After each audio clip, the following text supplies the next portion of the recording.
강영현 전도사님께서 하나님이 아끼시는 자들이란 제목으로 말씀 전해 주시겠습니다.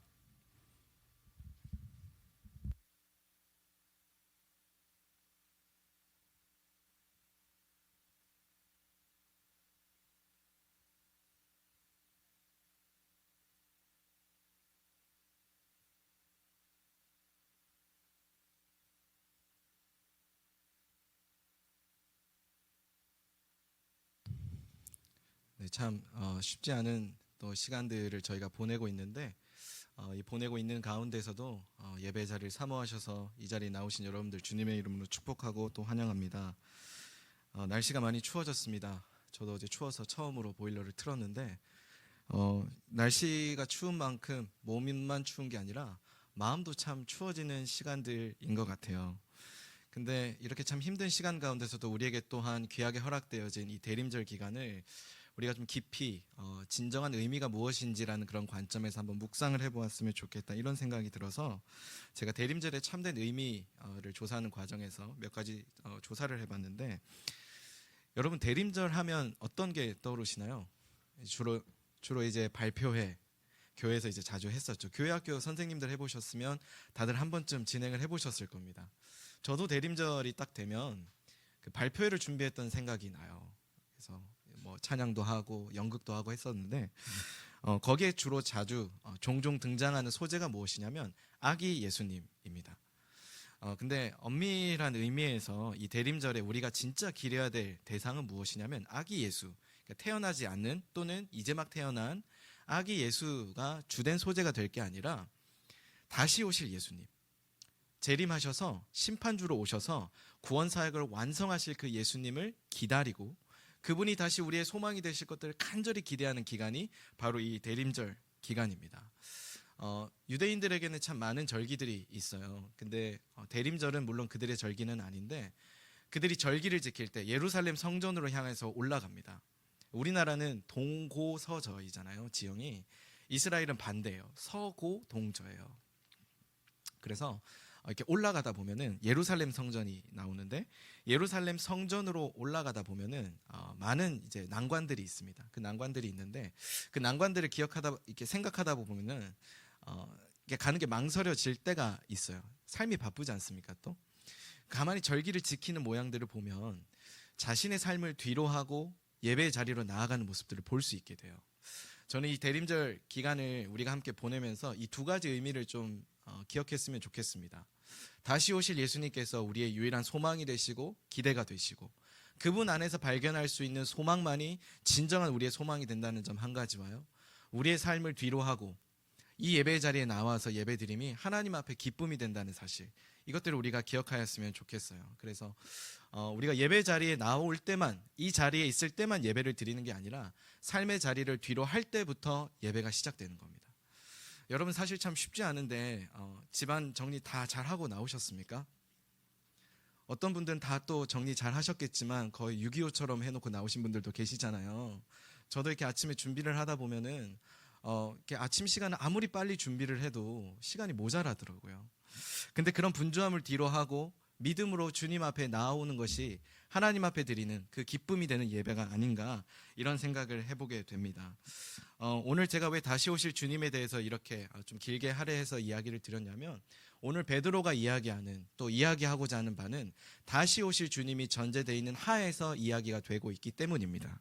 베드로전서 3장 8절부터 4장 19절까지는 고난 가운데 있는 그리스도인들이 의와 선을 행하고 살아가도록 권면하는 내용들로 기록되어져 있습니다. 그 중에서 특별히 오늘 우리가 읽은 4장 1절에서 11절은 그리스도인들이 고난 가운데 하나님이 영광 받으시기 위해서 하나님의 뜻대로 선을 행하고 구원의 확신을 가지고 선한 청지기로 살아가도록 권면하고 있습니다. 저는 이 본문에서, 특별히 오늘 우리가 나누게 될 이 본문에서 던질 수 있는 중요한 질문이 무엇이냐라고 생각해 볼 때 이건 것 같아요. 고난 가운데서 그리스도인들이 어떻게 하나님의 뜻대로 살아갈 수 있을까? 그것에 대해서 베드로는 세 가지로 답을 합니다. 1절부터 3절까지에서는 예수님의 마음으로, 육체의 고난을 이기신 그리스도의 마음으로 무장하라. 4절부터 6절까지는 복음 안에서 심판받지 않고 구원을 얻을 것을 믿으라. 7절부터 11절까지는 모든 일에 나타날 하나님의 영광을 위해 살아가라. 이렇게 할 때 우리가 하나님의 뜻대로 살아가게 되고 하나님께 영광을 돌릴 수 있게 된다. 이렇게 이야기를 합니다. 먼저 1절부터 3절까지의 본문을 한번 살펴보겠습니다. 우리 1절 말씀 함께 읽어볼까요? 1절 말씀입니다. 시작. 그리스도께서 이미 육체의 고난을 받으셨으니 너희도 같은 마음으로 갑옷을 삼으라. 이는 육체의 고난을 받은 자는 죄를 그쳤음이니. 1절 말씀에 반복되는 단어가 한 가지 있죠. 육체의 고난이라는 단어입니다. 예수님께서는 이 땅에 육신을 입고 오셨습니다. 이 육체의 고난을 당하셨던 예수님은 육체의 고난을 이기셨죠. 이기셨고 그 결과로 우리에게 부활 소망을 주셨습니다. 예수님께서 육체의 고난을 당하셨다는 것은 무엇이냐면 우리와 동등한 위치에서 고난을 당하셨다는 거고요. 또 한 가지는 동등한 위치에서 고난을 당하셨으나 그 고난에 패배하지 않으시고 완전히 승리하셨다는 뜻입니다. 그래서 육체의 고난을 받으신 그 결과가 무엇이냐? 우리의 삶에서 겪을 수 있는 죄와 연약함과 고통의 문제를 완전히 분리시키셨어요. 우리가 이 사실을 믿고 따르게 될 때 우리 안에 죄와 사망으로부터 찾아오는 절망과 좌절이 남는 것이 아니라 오히려 예수님을 바라보게 되는 소망이 생기더라는 거예요. 그래서 뒷부분 하반절에 나오는 이는 육체의 고난을 받는 자, 이 육체의 고난을 받는 자가 받고 있는 이 육체의 고난은 절망을 주기 위해서 찾아오는 고난으로 보이지 않더라는 거죠. 오히려 이 육체의 고난을 당하지만 물론 힘들지만 그 육체의 고난이 남길 수 있는 충분한 결과들, 예상되는 결과들, 좌절이나 슬픔이나 낙심이나 이러한 것들이 우리의 삶에서부터 완전히 분리되었다는 것을 의미합니다. 그래서 4장 1절은 전체적으로 이렇게 말을 하고 있어요. 예수님께서 여러분들을 위해 죽으셨기 때문에 삶을 살아내는 동안 겪을 수 있는 죄와 사망과 고통의 문제가 더 이상 우리의 문제가 되지 않는다라고 이야기합니다. 그럴 때 베드로는 또 이렇게 이야기를 하죠. 우리가 이제 이러한 상태가 되었기 때문에 2절 말씀에 더 이상 사람의 정욕대로, 인간의 욕정대로 살지 않는 남은 때가 주어지게 되었다. 이걸 한마디로 요약하면 하나님의 뜻대로 살아가게 된다라는 말입니다. 이 육신의 남은 때를 조금 더 자세히 설명을 드리면 우리가 복음을 믿었잖아요. 복음을 믿고 난 이후의 인생을 육신의 남은 때라고 기록하고 있어요. 그러니까 복음을 믿은 그 이후의 육신의 때를 우리가 어떻게 살아가야 되냐? 하나님의 뜻대로 살아가야 된다는 것입니다. 또한 거기에 덧붙여서 우리가 사람으로서 겪을 수 있는 그 육신의 정욕들이 있죠. 여기 3절에 나와 있는 방탕과 정욕과 술취함과 환락과 연애와 무분별한 우상숭배, 이러한 것들이 이미 다 지나갔다는 거예요. 저희 집 주변에 보면은 제가 이제 살던 집 바로 옆 골목에 술집들이 굉장히 많습니다. 한때 코로나가 조금 완화되었을 때에도요. 참 저는 위험해 보이던데 사람들이 참 많더라고요. 거기에 걱정이 좀 되었습니다. 안 그래도 좀 걱정이 되었는데 막상 또 격상되고 보니까 지난주에는 어제였죠. 어제 딱 저희 집 들어가기 전에 그 골목을 지나갔는데 사람이 한 명도 없더라고요. 그 육신의 방탕과 정욕이 가리키는 구체적인 대상이 무엇일까요? 즐거움이에요. 사람이 즐겁고 싶어하는 거예요. 그 즐겁고 싶어하는 것들을 잘못된 모양으로 표현해내는 것들을 오늘 3절 말씀에 기록하고 있습니다. 그런데 그러한 것들이 더 이상 우리에게 즐거움이 되지 않는다. 이거에 대한 전제가 무엇일까요? 예수 그리스도께서 우리를 위하여 죽으셨고 더 나은 삶, 새로운 방향의 삶, 더 나은 즐거움을 우리에게 주셨기 때문에 더 이상 이것이 우리에게 궁극적인 즐거움이 되지 않는다라고 이야기합니다. 여기에서 말하고 있는 또한 고난을 한번 우리가 살펴볼 필요가 있는데요. 직접적으로는 이 4장 1절에서 11절까지 말하는 이 육체의 고난은 그리스도인들이 당하는 고난입니다. 예배를 드리고 신앙을 지키고 믿음을 지킨다고 했었을 때 그리스도인들로서 겪을 수 있는 고난. 저는 이거를 처음으로 겪었을 때가 군대에 갔었을 때였습니다. 제가 모태신앙이고요. 그러니까 어머니 뱃속에서부터 신앙 생활을 했었던 거죠. 그리고 미션 스쿨을 나왔었고요. 학교가 선교사님들이 세우신 학교였어요. 그리고 장신대에 진학을 했습니다. 그러니까 저는 교회를 다니지 않는 사람들과 접촉할 수 있는 기회가 잘 없는 거예요. 거의 없었죠. 근데 군대에 가니까 제가 이상한 사람이 돼 있는 거예요. 선임이 딱 자대 배치를 받고 생활관 딱 들어갔는데 제 선임이 저를 불러요. 그래서 막 이런저런 얘기를 하다가 야, 너 술 마시냐? 안 마십니다. 야, 너 담배 피냐? 안 핍니다. 야, 너 그러면 클럽 가봤어? 헬스클럽밖에 안 가봤습니다. 이상한 사람 취급을. 너 도대체 그럼 무슨 즐거움으로 사냐? 저는 하나님을 따라가는 기쁨으로 삽니다 했다가 쳐맞을 뻔했습니다. 이해를 못하는 거예요. 제가 군대에 있었을 때 들어가기 전에요, 기도 제목이 한 가지 있었어요. 무엇이냐면, 하나님 다른 건 다 괜찮은데 제가 예배 드릴 수 있는 자리만큼은 꼭 지키게 해주십시오. 하나님이 이 약속을 너무나 신실하게 잘 이루어 주셔서 휴가까지도 안 가게 하시고 예배 자리를 지키게 하시더라고요. 제가 휴가를 반납하면서까지 예배의 자리를 지키는 모습을 보면서 사람들이 이해를 못하는 거예요. 아니 왜 저렇게까지 하지? 제가 그럴 수 있었던 이유가 무엇일까요? 제가 신앙이 대단해서요? 제가 가지고 있는 믿음이 뛰어나서요? 아니요, 그렇지 않아요. 사람들이 볼 때는 참 그게 덧없어 보이고요, 별로 즐겁지 않는 일이에요. 그러나 저는 예수님께서 주시는 또 다른 즐거움, 예수님께서 우리에게 전혀 다른 차원의 새로운 즐거움을 주셨다는 믿음이 있었기 때문에 예배를 드렸던 거예요. 물론 휴가 가고 싶었습니다. 물론 외출 외박 정말 하고 싶었습니다. 그러나 예배의 자리를 지킴으로써 제 믿음을 지켰던 게 지금 돌아놓고 보면 참 감사한 기도 제목인 것 같아요. 우리도 마찬가지인 것 같습니다. 여러분, 우리가 참 믿음을 지키기 쉽지 않은 시대를 살아가고 있습니다. 여러분들 삶 가운데 예배 드리는 것보다 더한 즐거움들, 더 큰 즐거움들 분명히 이렇게 보이실 수 있어요. 그런데 우리가 이거 한 가지만 꼭 기억했으면 좋겠습니다. 주님은 죽으심으로 말미암아 우리에게 더 큰 즐거움, 더 나은 삶, 새로운 차원의 삶을 열어주셨습니다. 그 믿음을 가지고 살아가게 될 때요, 지금 현재 당면한 내 육체의 고난이 더 이상 고난으로 보이지 않게 되더라는 거죠. 로마서 6장 8절에서부터 9절까지 말씀에 이런 말씀이 있습니다. 만일 우리가 그리스도와 함께 죽었으면 또한 그와 함께 살 줄을 믿노니 이는 그리스도께서 죽은 자 가운데서 살아나셨음에 다시 죽지 아니하시고 사망이 다시 그를 주장하지 못할 줄을 알미로다. 우리가 당하는 고난이 끊임없이 우리를 흔들어요. 너 이것밖에 안 되는 사람이야? 너 이것밖에 못하는 사람이야? 믿음을 왜 이것밖에 지키지 못하지? 예배를 드리는 게 그렇게 좋은 일이야? 라고 끊임없이 주변에서 우리를 흔들어요. 그것이 우리에게 고난으로 보일지언정 결과는 어떠하냐? 하나님께서는 그 결과를 다 담당하셨기 때문에, 우리의 삶에서 그 모든 결과들을 다 분리시키셨기 때문에 더 이상 이 육체의 고난은 사람들이 생각하는 모양의 고난이 아니더라는 것이죠. 그 고난의 결과로서 주어지게 될 좌절, 슬픔, 실망, 낙심이 더 이상 우리의 삶을 주장하지 못하게 되는 유일한 이유가 무엇이냐? 예수 그리스도께서 그것들을 담당하시기 위해 죽으셨기 때문입니다. 오늘 그 믿음을 가지고 살아가시는 여러분들 되시기를 축복합니다. 4절부터 6절까지의 말씀에는 복음 안에서 심판을 받지 않고 구원을 얻을 것을 믿을 때 하나님의 뜻을 따라 살아갈 수 있다라고 이야기를 합니다. 4절 말씀 함께 보실까요? 4절 말씀 제가 읽어보겠습니다.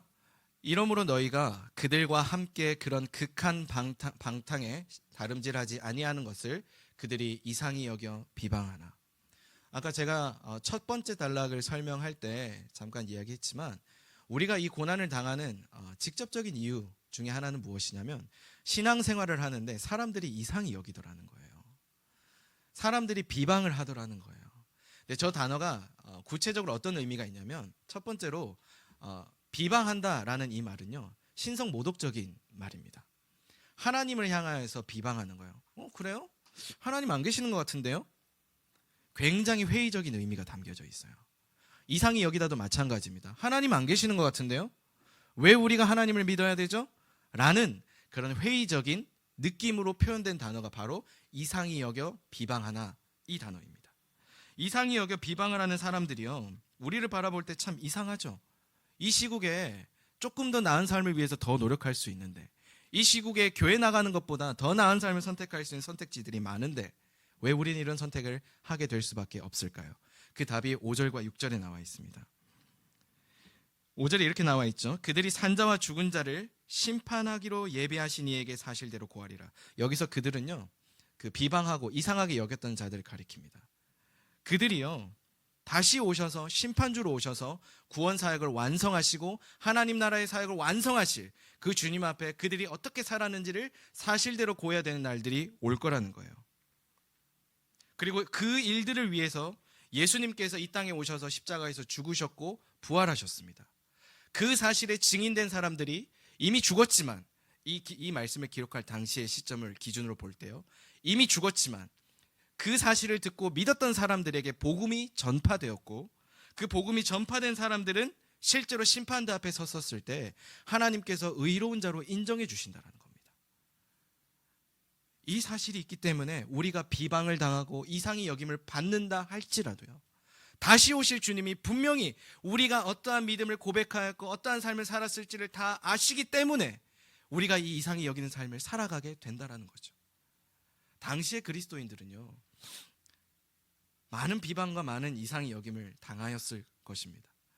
그런데 부활 소망이 있었기 때문에 오히려 지금은 교회 다니면 너 사형이야 이런 말 우리가 듣지는 않잖아요. 근데 당시에 로마 제국을 살아갔던 유대인들, 또 이방인 그리스도인들은 너 교회 다니거나 예수님 믿는다고 하면 죽을 수도 있어 라는 말들을 늘 들었단 말이에요. 근데 그런 죽음의 위협, 생명의 위협, 그런 것들을 당함에도 불구하고 왜 예수님을 믿고 따랐느냐? 다시 오실 주님 앞에 우리가 인정받게 되고 영광에 참여하게 되고 그분을 바라보는 소망이 있었기 때문이더라는 거죠. 지금 우리의 현실의 삶이 고달프고 힘듭니다. 여러 가지로 참 마음이 낙심이 되고 어려운 일들이 많아요. 그러나 이 낙심이 우리의 정체성을 결정하지 못하는 이유가 뭔 줄 아세요? 마지막 때에 우리를 완벽하게 인정해 주실, 우리의 믿음을 보시고, 보잘것없지만 우리의 믿음을 보시고 인정해 주실 그 주님이 분명히 계시기에 우리의 삶을 바라보며 낙심하지 않을 수 있는 거예요. 물론 고통스럽지만 이 고통의 순간을 주님이 붙들고 계시더라는 거죠. 저희 집에 고양이 한 마리를 기르고 있는데요, 이 친구가 요즘 제가 자주 집에 있으니까, 코로나 때문에 자주 집에 있으니까 되게 저한테 놀아달라고 치근덕대요. 근데 제가 설교 준비를 하다 보면 다 못 놀아줄 때가 있거든요. 그럼 심심해서 이제 이것저것 막 건드리기도 하는데, 이 친구가 비닐 씹는 걸 굉장히 좋아합니다. 그러니까 비닐을 악착 씹으면 그 식감과 그 소리가 좋나 봐요. 저는 이해를 못 하겠는데, 그래서 이렇게 씹다가 제가 이렇게 보고 저거 잘못하면 삼키겠다 싶어서 자주 치웠거든요. 근데 제가 안 보는 사이에 이 정신 나간 고양이가 비닐을 삼킨 거예요. 그래서 제가 너무 놀래가지고 그 고양이를 들쳐업고 동물병원을 달려갔습니다. 택시를 타고, 이게 케이지에 넣어서 택시를 타고 가는데 막 눈물이 이미 글썽글썽 거려요. 얘 죽는 거 아니냐, 약간 오바 같죠? 근데 키워보시면 그렇게 됩니다. 그러고 이제 의사 앞에 갔어요. 선생님, 죽는 거 아니죠? 우리 고양이 죽는 거 아니죠? 보호자분, 오버하지 마시고요, 엑스레이 찍어보고 결과 말씀드릴게요 이러고 진정을 시키고 결과 이렇게 검사를 받으러 갔어요.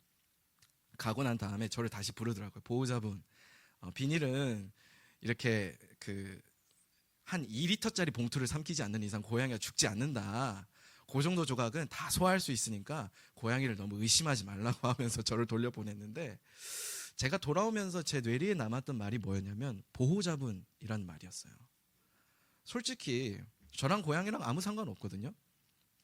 객관적인 입장에서 보면 저는 저고 고양이는 고양이에요. 저는 제 인생을 살고 고양이는 자기 인생을 살아가요. 그런데 고양이가 삼켰던 그 비닐을 삼켰던 그 모습이 제 문제가 되더라고요.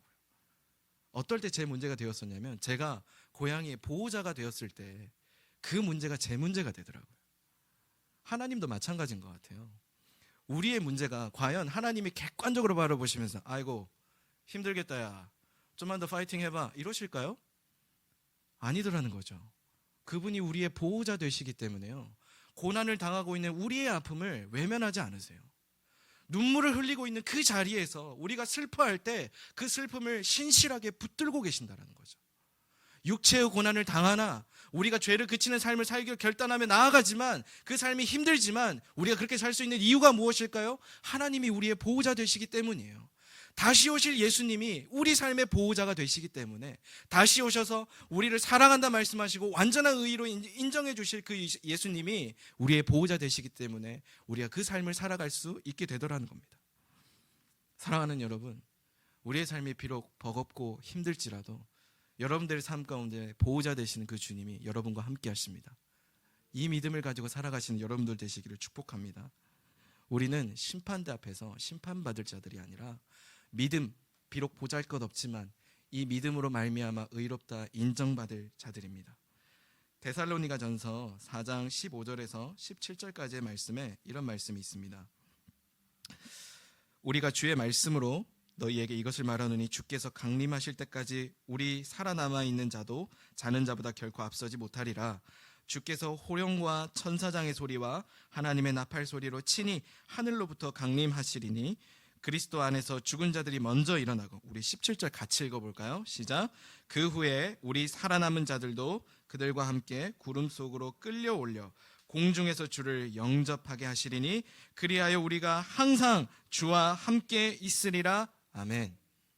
우리가 주님과 항상 함께 있는 그날이 예비되어 있습니다. 근데 그날이 저 멀리에 있는 저 먼 훗날일까요? 아니에요. 성령께서 이 시대를 운행하심으로 말미암아 그 먼 훗날 경험하게 될 그 함께 하심을 지금도 경험하게 하고 계세요. 우리 이 믿음으로 살아가는 여러분들 되시기를 축복합니다. 7절부터 11절까지의 말씀은 모든 일에 나타날 하나님의 영광을 위해 살아가게 될 때 하나님의 뜻을 따라 살아갈 수 있다라고 이야기합니다. 근데 이거에 한 가지 되게 큰 전제가 있습니다. 무엇이냐면 7절 말씀에 나오죠. 만물의 마지막이 가까웠다라는 전제입니다. 7절 이후에 보면은 하나님의 뜻을 따라 살아가는 구체적인 삶의 양식들이 나와요. 근데 그렇게 할 수 있는, 그렇게 살아가게 될 수 있는, 또는 그렇게 살아야 되는 중요한 전제가 무엇이냐? 만물의 마지막이 가까웠기 때문입니다. 이 만물의 마지막이 가까웠을 때 우리가 바라볼 수 있는 건 무엇이냐면, 심판대 앞에 우리가 언젠가 설 텐데 우리의 행실을 다 고해야 되잖아요. 우리가 어떻게 살았는지를 다 고하게 될 것이잖아요. 그때 베드로가 하나님 앞에 이렇게 고백하라는 거죠. 만물이 마지막에 가까웠을 때를 기억하며 우리 이렇게 살았습니다, 주님. 믿음을 가지고 이 일들을 행했습니다, 주님. 이렇게 고백하라는 겁니다. 7절 말씀, 만물이 마지막에 가까웠습니다. 그 이후에 이렇게 기록하고 있습니다. 그러므로 정신을 차리고 삼가 조심하여 기도하십시오. 이 기도라는 게 베드로가 권면하는 기도의 모양은 무엇이었냐면, 열광적으로 어떤 느낌을 따라서만 기도하는 것이 아니라 현실의 삶에 충실할 수 있는 기도를 하라는 의미였습니다. 여기에 보면 개역개정 번역에 보면 근신하여라는 말이 나오죠. 이 근신하여라는 말은 맑은 정신 상태로 기도를 하라는 겁니다. 그리고 정신을 차리고라는 말은 이 현실 세계에서 주님을 통하여 얻을 수 있는 지혜를 구하며라는 뜻입니다. 이 의미들을 이어보면요, 우리가 맑은 정신 상태에서 술 취하거나 방탕하거나 죄에 빠져서 기도하는 것이 아니라 맑은 정신 상태에서 과연 이 시대 가운데, 오늘의 나의 삶 가운데 하나님께서 무엇이라고 말씀하실까 기대하며 기도하라는 겁니다. 그런데 사실 베드로가 이 말을 할 건 아닌 것 같아요. 왜냐하면 겟세마네 동산에서 잘 주무셨거든요. 주님께서 3번이나 깨우셨는데도 다 주무셨어요. 베드로가 어떻게 이런 말들을 하게 될 수 있었을까요? 다시 한번 제가 여러분들에게 강조하며 드리고 싶은 말씀입니다. 우리가 이 7절 말씀을 살펴보기 그 이전 1절부터 6절까지의 말씀에 그의 믿음의 고백이 담겨 있었던 거죠. 그가 이 자리까지 올 수 있게 되었던 거, 교회를 위로하고 격려하고 목회를 할 수 있는 이 자리까지 세워주셨던 그 하나님의 사랑이 있었기 때문에 오늘 이와 같은 권면을 하게 되고 그도 이와 같은 삶을 살고 있더라는 거예요. 그와 같은 사랑이 있었기 때문에 베드로는 오늘 또한 8절에 이어서 이렇게 이야기합니다. 무엇보다도 뜨겁게 사랑하라. 사랑은 허다한 죄를 덮는다. 하나님께로부터 받은 사랑이 있기 때문에 상대방의 잘못된 모습을 보고 부족한 모습을 보고 정죄하거나 너 왜 그렇게밖에 못 살아라고 타박하지 않는다라는 거예요. 오히려 예수 그리스도의 사랑으로 그를 용납하고 수용한다라는 거예요. 왜요? 그가 먼저 사랑받았기 때문에. 그리고 손님을 대접할 때 원망 없이, 아무런 차별 대우 없이 손님을 대접하라고 지금 베드로는 권면하고 있습니다. 그리고 10절 말씀에 모두 자기가 받은 은사를 따라서 하나님의 여러 가지 은혜를 맡은 선한 관리인, 청지기로서 서로에게 봉사하라고 이야기합니다. 우리 각자에게 하나님께서 주신 은사가 있어요. 그 은사를 가리킬 때 쓴 단어가 오늘 이 10절 초반에 나오는, 이 전반절에 나오는 은사인데요. 우리 각자에게 자연적인 재능으로서의 은사든 영적인 개념으로서의 은사든 다 한 가지씩 있습니다. 그런데 이것이 어떠한 태도에서 섬기는데 활용이 되어야 되느냐? 바로 하나님의 여러 가지 은혜를 맡은 이와 같은 태도로 발현이 되고 섬기게 되고 봉사가 이루어져야 돼요. 그럼 이게 구체적으로 어떤 의미일까요? 이 여러 가지라는 이 헬라어는요, 보석을 이렇게 빛에 비춰보면 여러 가지 다양한 빛의 스펙트럼이 보일 때가 있잖아요. 마치 그것과 같이 굉장히 풍성하고 다양한 이라는 의미를 가지고 있습니다. 하나님께서 마치 빛의 스펙트럼처럼 굉장히 풍성하고 다양한 사랑의 모양으로 은혜로 우리에게 부어주셨어요. 그것을 알고 있기 때문에, 그것을 맡은 자이기 때문에, 그것을 받았기 때문에 그것에 근거하여서 너희의 은사를 사람들을 위하여 섬기는 데 쓰라라고 권면하고 있는 겁니다. 만일 누가 11절에 이렇게 나오죠. 만일 누가 말하려면 하나님의 말씀을 하는 것 같이 하고, 만일 누가 봉사하려면 하나님이 공급하시는 힘으로 하는 것 같이 하라. 베드로가 교회 안에서 또 성도와의 교제 안에서 가장 중요하게 생각했던 두 가지 소재가 있습니다. 그 두 가지 소재가 무엇이냐? 첫 번째로는 말입니다. 일상적인 대화에서도요, 여기 뒤에 보면 하나님의 말씀을 하는 것 같이라는 단어가 나오죠. 이 말이 가리키는 게 뭐냐? 성경적 근거를 가지고 또는 성경적 개념을 가지고 일상적인 대화를 나누라라는 겁니다. 그리고 또 하나 여기에 포함되어 있는 개념이 무엇이냐? 장로나 가르치는 직분을 맡은 교사들이 사람들을 치리하고 또한 가르칠 때 하나님의 말씀의 근거에서, 그 개념의 근거에서 사람들을 가르치라라는 개념입니다. 그리고 뒤에 누가 봉사하려면 하나님이 공급하시는 힘으로 하는 것 같이 하라. 이때 이 하나님의 공급하시는 힘, 이 공급하시다는 단어는 어떠한 모양을 나타내고 있냐면 이렇게 끌어당겨주는 거예요. 하나님께서 우리를 이렇게 끌어당겨주고 계세요. 그 힘으로 하라는 겁니다. 그때 하나님께서 예수 그리스도로 말미암아 영광을 받으시게 될 것이라는 거죠. 이 7절부터 11절까지의 말씀은요, 우리에게 딱 한 가지 사실, 굉장히 중요한 사실, 여러분들 다 다른 내용들은 기억하지 못하셔도 이 한 가지 사실은 꼭 기억하셨으면 좋겠어요. 모든 일에 하나님의 영광이 드러나도록 우리가 선한 청지기로 부름을 받았습니다. 우리가 어떠한 모양으로 섬기든 어떠한 방법으로 섬기든 그거는 하나님께서 여러분들을 통해 결정하실 일이지 우리가 결정할 일이 아니에요. 하나님께서는 우리에게 어떠한 삶의 모양을 맡기셨냐? 우리에게 사랑을 베푸신 그 은혜의 모양대로 섬기고, 가지고 있는 재능대로 섬기고, 은사대로 섬기는 삶을 우리에게 허락하셨다는 겁니다.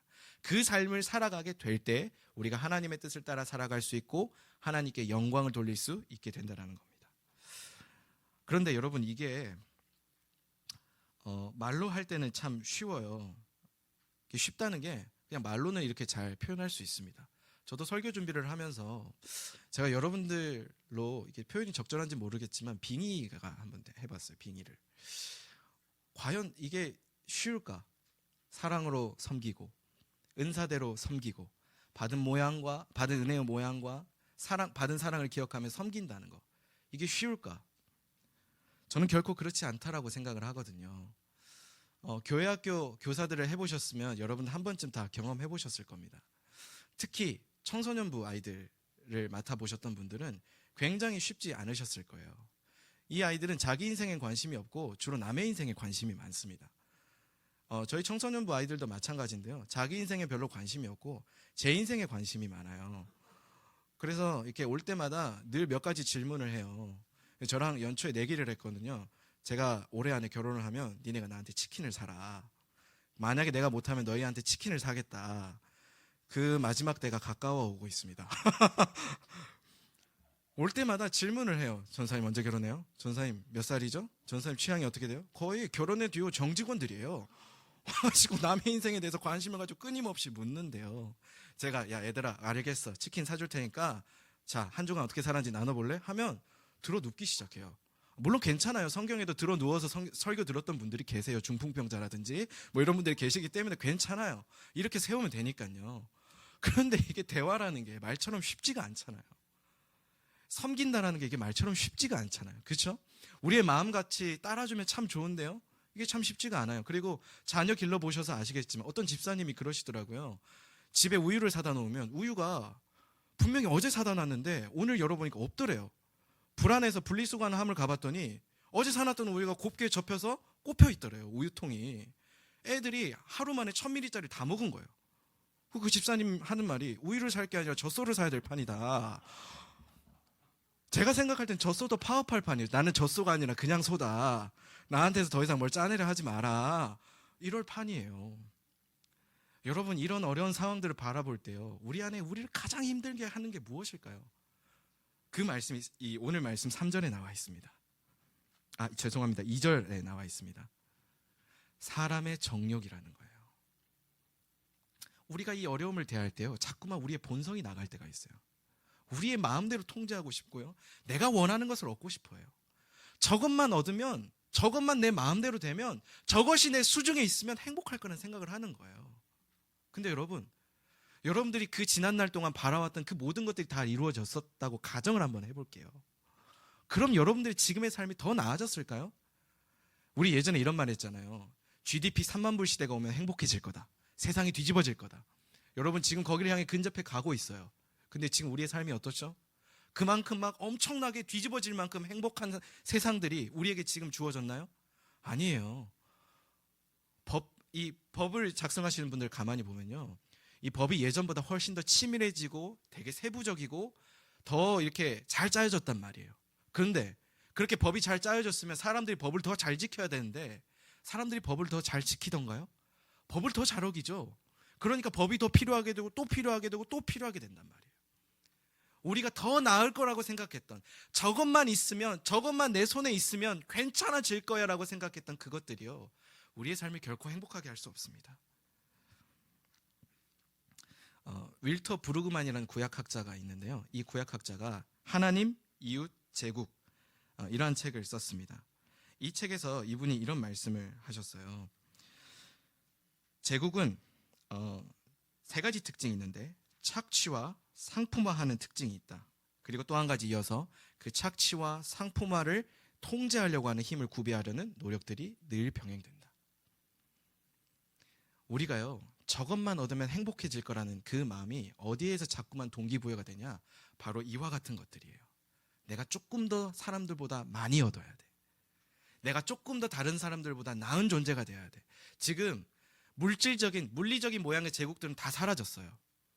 그런데 우리의 마음에는 여전히 제국의 논리가 남아있는 거예요.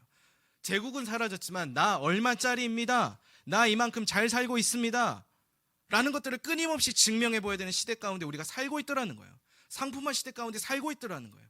그리고 그것들을 끊임없이 내 손으로 쥐려고 하는 그 시대 가운데, 그 마음 가운데 우리가 거하고 있더라는 거죠. 그렇기 때문에 하나님의 뜻이 그것보다 더 못하게 보이는 거예요. 하나님의 뜻을 따라 사는 게 재미없어 보이는 거예요. 이와 같은 우상들이요, 우리 마음 가운데 자리할 때 우리는 더 이상 하나님의 뜻을 따라 살고 싶지 않아요. 심지어 그것들을 따라 살아갈 때 하나님께서 영광 받으신다는 사실을 이미 알고 있음에도 불구하고 우리는 더 이상 그렇게 살고 싶어 하지 않습니다. 그럼 이거에 대해서 우리가 어떻게 반응해야 될까요? 로마서 5장 6절에서 11절까지의 말씀은 우리에게 이렇게 이야기합니다. 화면을 한번 띄워주시면 감사하겠습니다. 우리 함께 읽어볼까요? 시작. 우리가 아직 연약할 때 기약대로 그리스도께서 경건하지 않은 자를 위하여 죽으셨도다.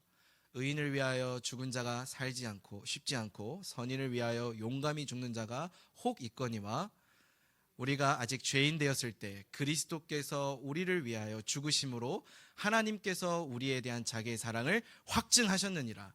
그뿐 아니라 이제 우리로 화목하게 하신 우리 주 예수 그리스도로 말미암아 하나님 안에서 또한 즐거워하느니라. 여러분, 우리에게 어떠한 즐거움이 주어졌죠? 주 예수 그리스도께서 우리를 위하여 죽으심으로 말미암아 저것만 있으면 행복할 것 같다는 그 문제 앞에 고통하는 그 고통의 결과를 다 담당하심으로 말미암아 또 다른 새로운 즐거움과 하나님 안에서 즐거워하는 차원이 다른 즐거움을 우리에게 허락하셨다라는 거예요. 우리에게 어떠한 만족이 주어져야 될까요? 가진 것으로 인한 즐거움? 내가 더 쥐고자 하는 그런 것들로부터 만족들? 아니요. 우리는 그것들로 절대 만족할 수 없어요. 우리는 무엇으로 인하여 즐거워할 수 있냐? 나를 위하여 죽으시고 나의 연약함의 문제, 고통의 문제, 죄의 문제를 담당하신 예수 그리스도를 바라볼 때 진정으로 우리가 즐거워하며 한 걸음 한 걸음 나아갈 수 있게 된다는 겁니다. 이 소망이 여러분들의 소망 되시길 축복합니다. 여러분 많이 힘드시죠? 요즘 살아가는 게. 저도 요즘 이 개척교회에서 사역을 하고 있잖아요. 가만히 생각해 보면 참 어려운 점들이 많아요. 특히 온라인 사역들을 진행을 하다 보면은 예기치 못한 변수들이 참 많습니다. 그래서 저희 교회에서도요, 방송실에서 수고하시는 분들이 굉장히 날마다 수고를 하세요. 이게 그날마다 변수가 생기거든요. 예상치 못한 변수들을 만난단 말이에요. 그럴 때마다 제 마음에 낙심이 돼요. 이것만 있으면 우리 교회 더 사역 잘할 수 있을 것 같은데, 근데 주님께서 그 마음을 아시고 기도하는 중에 이 마음을 주시는 거예요. 사역은 네가 하는 게 아니라 내가 하는 거야.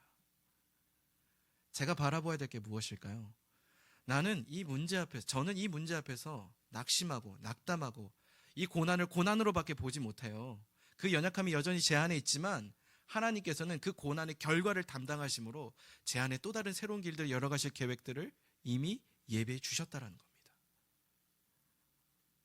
그래서 히브리서 9장 14절에서 15절 말씀에 이런 말씀이 있습니다. 우리 히브리서 9장 14절 말씀인데요, 제가 읽어드리겠습니다.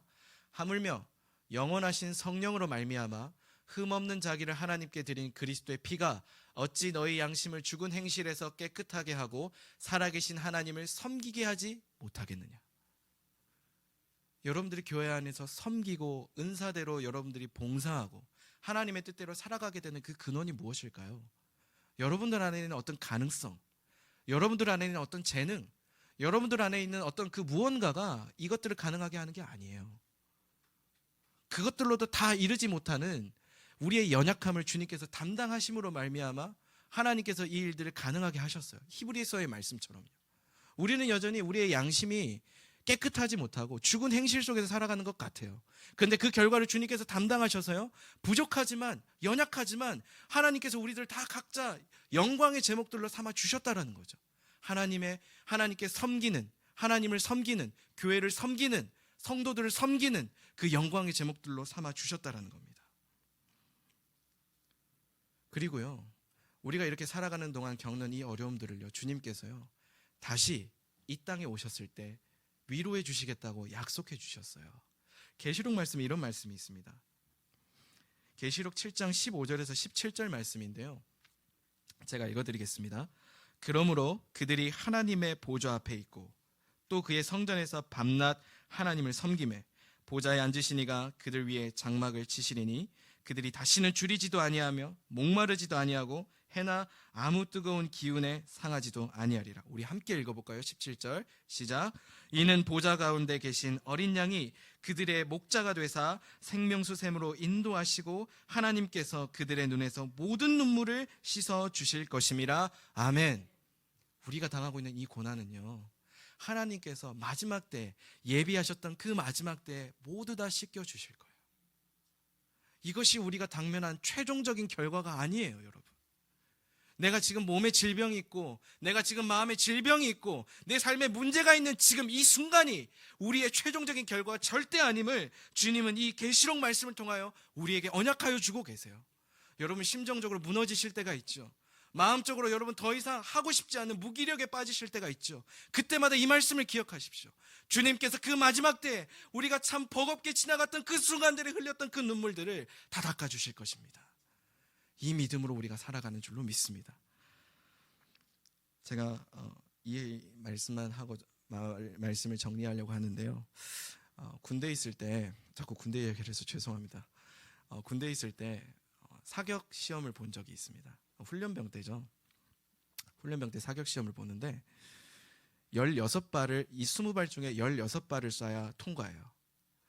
근데 제가 안타깝게도 이렇게 조준해서 쏘는 걸 잘 못하더라고요. 그리고 이게 손이 자꾸 떨려서 앞으로 쏴야 되는데 자꾸 위로 쏘고 막 그래서 여러 번 혼이 났던 적이 있는데, 시험을 보는데 그날따라 교관님 표정이 안 좋은 거예요. 집에서 사모님과 싸우고 나오셨는지 표정이 안 좋으시더라고요.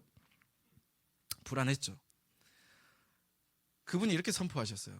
너희가 만약에 16발 이상을 맞추지 못하고 통과를 못하면 마지막 때에 이렇게 될 거다 라고 선포를 하셨어요. 엄포를 놓으셨던 거죠. 저도 모르게 기도가 나오더라고요. 여러분, 기도가 언제 주로 되시던가요? 다급하고 똥줄이 탈 때 기도가 잘 됩니다. 저도 신학대를 나온 놈이다 보니까 기도가 시작이 됐어요. 마음속에 주님, 20발 중에 16발만 붙잡아 주십시오. 4발은 쉬실 수 있습니다. 16발은 붙들어 주셔야 됩니다. 이렇게 해서 제가 쐈는데 몇 발을 맞췄을까요? 12발을 맞췄습니다. 주님이 6번 이상을 쉬셨더라고요. 그래서 마음이 참 낙심이 되고요. 그날 진짜 한 1시간 동안 이러고 총 들고 쪼그려서 이렇게 걸어 다니는데요. 진짜 히브리어가 나오더라고요. 엘리 엘리 라마 사박다니. 하나님 어떻게 해서 나를 버리실 수 있습니까? 진짜 마음이 너무 낙심이 돼가지고 그날 밤에 이 병식당에서 밥 먹을 때 기도 안 했습니다. 하나님께 마음이 상해서 기도를 안 했어요. 마음이 너무 낙심이 되는 거예요. 하나님 왜 도대체 저한테 이런 고난을 주십니까? 근데 하나님께서 그때 마음을 만지시면서 위로하시더라고요. 나도 네 마음 다 안다. 나도 네 마음을 다 안다. 여러분, 이 계시록의 말씀이 무엇일까요? 단순히 이론이나 교리가 아니에요. 저는 이 말씀을 통하여서 하나님이 여러분들의 마음을 만지시길 원합니다. 위로하시고 축복하시고 은혜 베푸시고 마지막 때에 이르기까지 신실하게 인도해 가시는 그 주님의 일하심이 분명히 있는 줄로 믿습니다. 하나님이 우리를 너무나 아끼시기 때문에 이와 같은 마지막 때를 예비하셨고 그 마지막 때를 위해서 하나님께서 신실하게 지금도 일해가고 계심을 여러분 믿으시기 바랍니다. 우리 함께 찬양하며 들었던 말씀을 놓고 기도했으면 좋겠는데요.